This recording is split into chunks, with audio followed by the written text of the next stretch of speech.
And finally, we get to the big question, to sign Dak or not to sign Dak. That is the question, especially for this front office. Does a Dak Prescott extension get done? Now, to borrow an expression from Jerry Jones, I think the leaves are falling in a pattern where that's going to end up being the case. Whether we like it or not, that looks like what's going to happen. I think the fact that CeeDee Lamb is paid is a huge telling sign for what's going to happen with Dak Prescott. The reason I say that is that I don't think compensation was the only thing that was discussed between CeeDee Lamb's representation and the Cowboys. I do think that part of the negotiations involved who's going to be throwing CeeDee Lamb the ball long term. How is the team going to look long term? Because when we look at when wide receivers move around, some of it has to deal with money, but part of it too is the situation. Like when you look at the Packers, for example, the reason why Devontae Adams left to go play with Derek Carr is because they played with each other, but also he didn't know what the Packers were going to look like long term with Jordan Love. He has said it himself.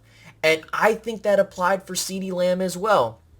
I don't want to sign at a place where I'm going to have a guy that is throwing me the football that sucks, right? And I think that him and Dak have a connection where they both benefit from one another. And that's why I think this deal is going to be done. Now, the timing, we don't know. We do know that the Joneses either get deals done before the season begins or at some point before free agency opens. That's why I think it's going to get done. And another part of it, too, is the Joneses don't want to be in a position where they don't know who the quarterback is. They can F around and find out for sure, but part of me believes that they know that they have a guy that can play the quarterback position well, regardless of what's happened in the postseason. They might say those things to generate those headlines.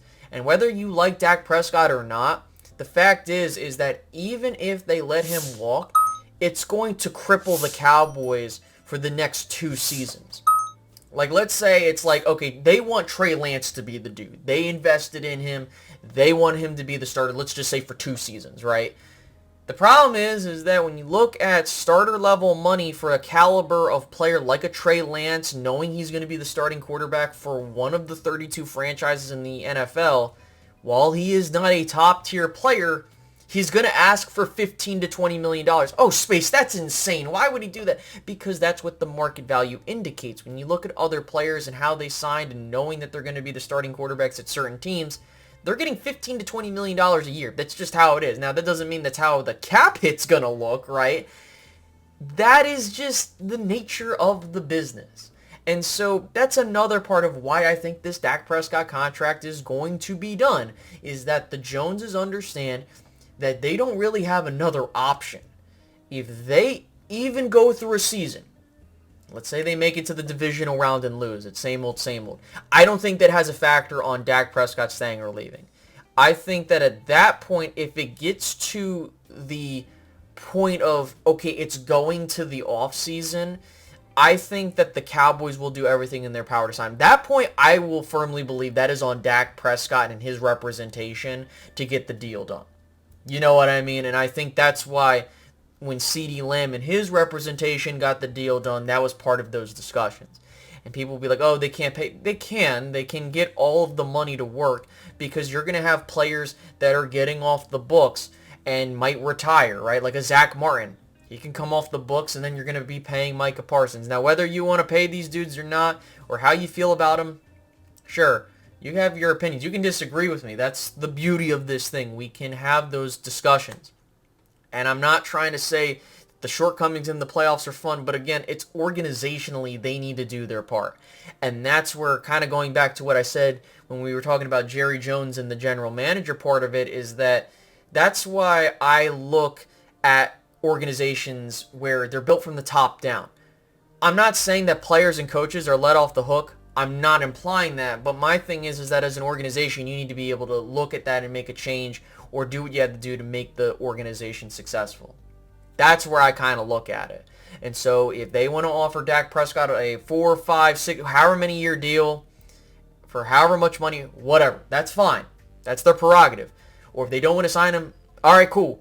I'm going to go with either way, but that is on them to build the organization how they want. Now, getting back to Dak Prescott, he is a top 10 quarterback in this league. There is no denying it. He is a good player at the position. We can talk about the accolades and stuff like that, but when you look at film and how he handles himself, he is one of the best of the best. And the reason I say that is that a player of his caliber to hit the market at the age that he is at, which he would be 32 years old next year, that's never happened in NFL history.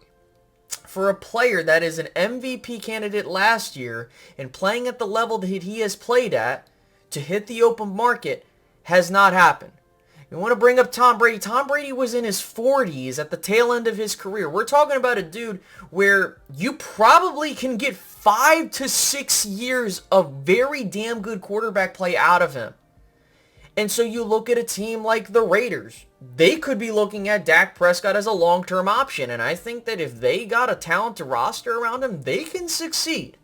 I for sure believe that. And you look at other organizations where they would love to have a guy like Dak Prescott being the quarterback of their team. Because you need to have a franchise quarterback to have a chance at winning anything. And Dak Prescott is a guy that gives you a chance. Whether you want to say that he can do it or not, fine, you can have that discussion. But you can't say that the dude doesn't give you a chance.